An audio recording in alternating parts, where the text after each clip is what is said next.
Ang problema ani mga idol, dili gid mawala-wala ang iyahang diri. So kita bin, tundre no. Ang battery sign. Battery sign. Yeah. D64B ang unit na to mga idol. Di gid mawala-wala ilisa na mo og carbon brass, mao ra gyapon nag-ilis na may alternator, mao ra gyapon. Naagi problema ang iyang wiring mga idol.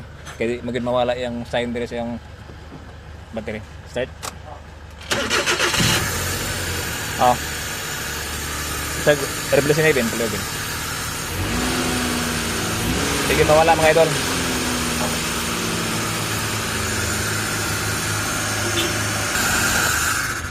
Sige daw bin. Itong posibleng kuan kani may subayon na itong mga wiring ani.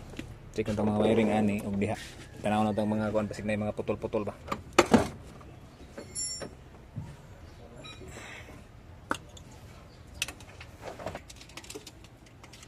Sige daw. Kay kini nga mga linya ada diri man ni. Diha tuyok diri. Diha. Kana. Ah diri. Tuyok na siya. Ara gina diha. Kay ni kaingon sa tagiya nga ni kalitra daw nig kuan daw, nagdagan daw siya, nagkalitra daw siya og siga. Nya wa na gyud ni charge og balik. Kung gimo kay na may problema yang alternator. Gilisan ako carbon brass, okay na. Mao lang gyapon siga lang gyapon mag-try mig duha ka alternator, mao ra gyapon siga. Dili na mi, sa wiring na mi. Kini wala problema nino. Sumpay mo na ni, may problema ni. Pero sumpay mo na na. Sino? Basin di aran na din so sto ara. Naro nasunog di ini no. Mura magituyo bay. No, mura gituyo no. Pag natuyo. Mura natuyo og kuno pero kuan gini pag kuan siguro ni. Basig na ni guna daan ba. Mura naguna na siguro na daan. Sige balik daw palig bin. Pangitaan sa itong sumpay ani. Sige daw, si pangitaan ang sumpay na niya. Ikuan lang bin unya bin, nigma okay na bin. Pantipil lang na tanan bin. Ha. Ya, para ma-update na nato og mawala pag ang yang diri sa iyan dashboard.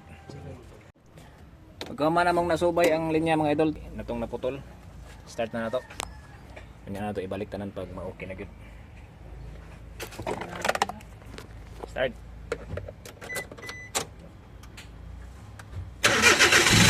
Ayun, no.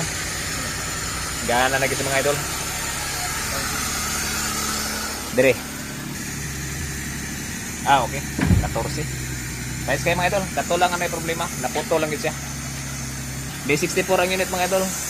Wala turbo. Idol. Isa pa. Say, start. Okay. Ayun, no. Ayos. Okay na mga idol. Sundi ko nyo mga idol. Daghan pa kayo ni.